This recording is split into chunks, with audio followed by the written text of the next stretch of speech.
Bonjour, je suis Josué Dioka. Je vais vous parler de l'Afrique du Sud, plus précisément de l'apartheid. Alors, apartheid veut tout simplement dire séparation en afrikaans, qui est la langue des colons.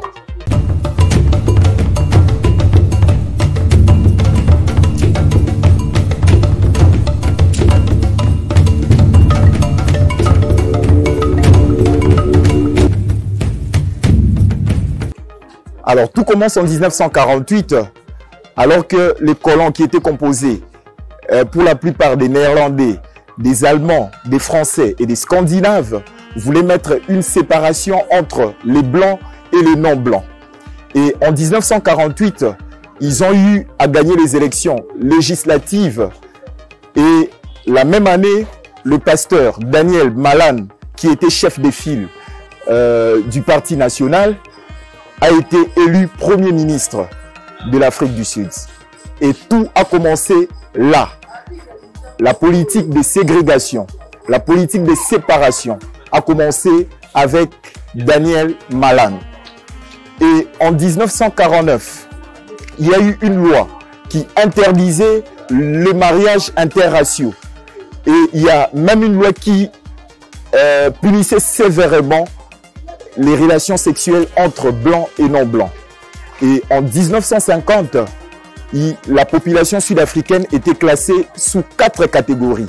Il y avait l'apparence, l'ascendance, la volonté et l'acceptation. En 1960, alors que la population noire était en train de manifester contre les mesures de restriction qui ont été prises par le gouvernement, qui interdisait les mouvements des Noirs, 69 personnes ont été abattues par la police, ce qui a suscité l'attention de la communauté internationale.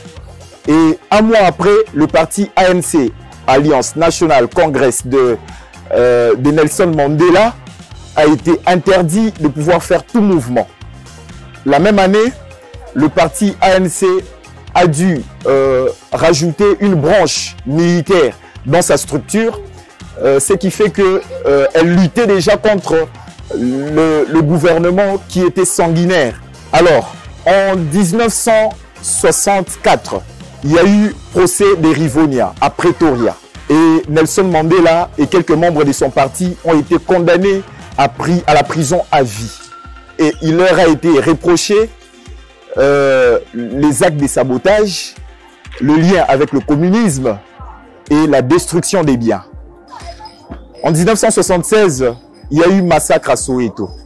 Alors que les jeunes étudiants et élèves étaient en train de manifester contre la loi qui voulait en sorte que l'afrikaans, qui était la langue des colons, puisse être une langue officielle, 500 personnes ont été abattues et cela a suscité l'attention de tout le monde. Alors, en 1984, alors que M. Peter Botha a été Premier ministre, il a dû mettre en place une constitution par référendum qui abolissait l'apartheid.